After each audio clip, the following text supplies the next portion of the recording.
What's up YouTube, this is Lucas with FoxHawk Gaming, and today there's been a problem with the new legendary Duelist event. So for an unnamed issue, it has been postponed until July 20th, which means that they're extending the Super Joey event and the Duelathon event until then.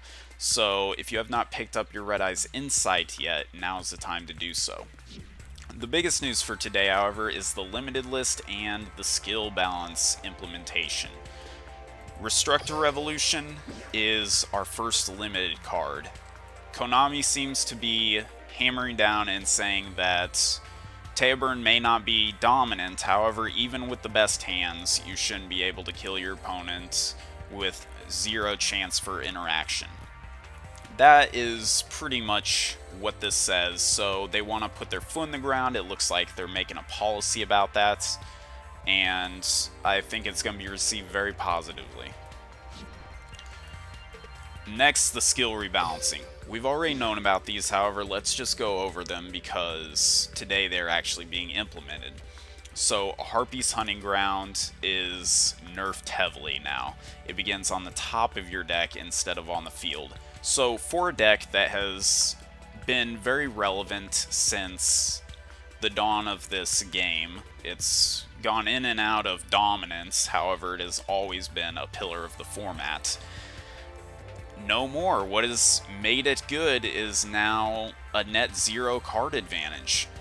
What it did before was it built advantage off that field spell and made good one-for-one trades past that to get the ultimate leg up on you. So I think we'll stop seeing this be a pillar of the format.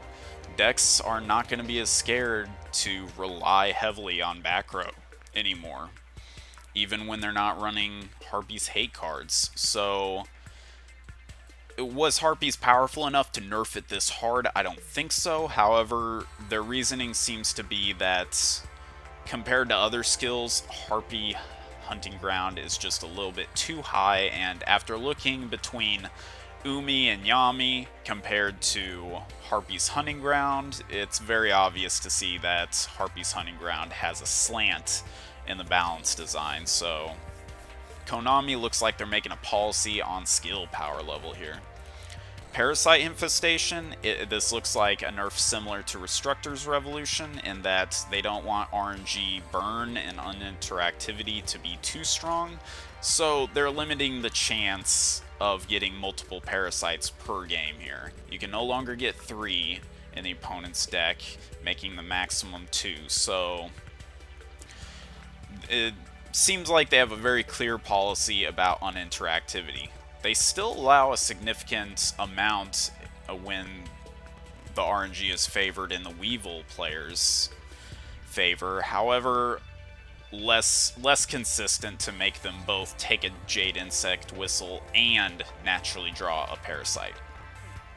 Fairy's Smile is our buff, so now when you normal draw a Fairy type monster during your draw phase, you gain 1,000 life points instead of 500 life points. A huge buff. However, life points don't win the game. Board presence does. So to use this skill effectively, we're going to need to have life point cost cards that we can abuse. Off the top of my head, Mausoleum of the Emperor.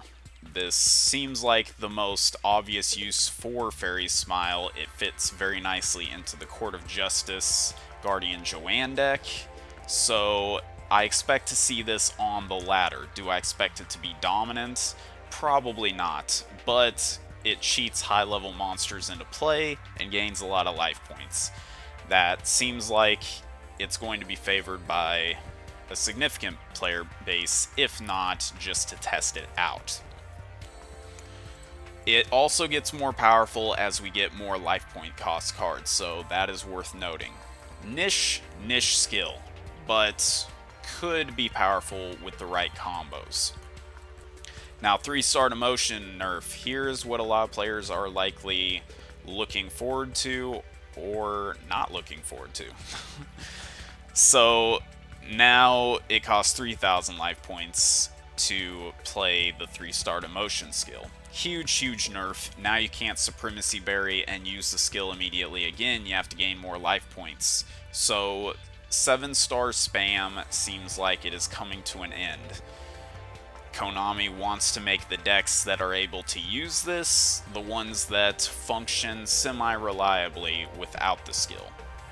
For example, Machine 3-star Emotion plays Sergeant Electros from what in my version, and I've had great success with it. And 3-star Emotion Dark Magician has ways of flooding the board without necessarily using the skill. But 3-star Emotion looks to just be a padding now instead of an entire deck archetype. And was this a good move by Konami? It opens up their design a lot. I think that was the most limiting factor of 3-star Emotion beforehand. Beforehand, when it was 2000, they had to consider, is this too powerful to put in a 7-star spam deck? They had to worry about what tribute monsters they could really release, and overall it limited the amount of card pool we could responsibly get from Konami. But now that we can't really rely on Supremacy Berry anymore, it really limits the application of the skill and really allows them to consider a lot more high-level monsters than previously. So that's likely what Konami is thinking there. Anyways, let me know what you think about the skill rebalancing and how you think it's going to shift the meta a little bit. Like, comment, and subscribe if you enjoyed this video, and I'll see you next time.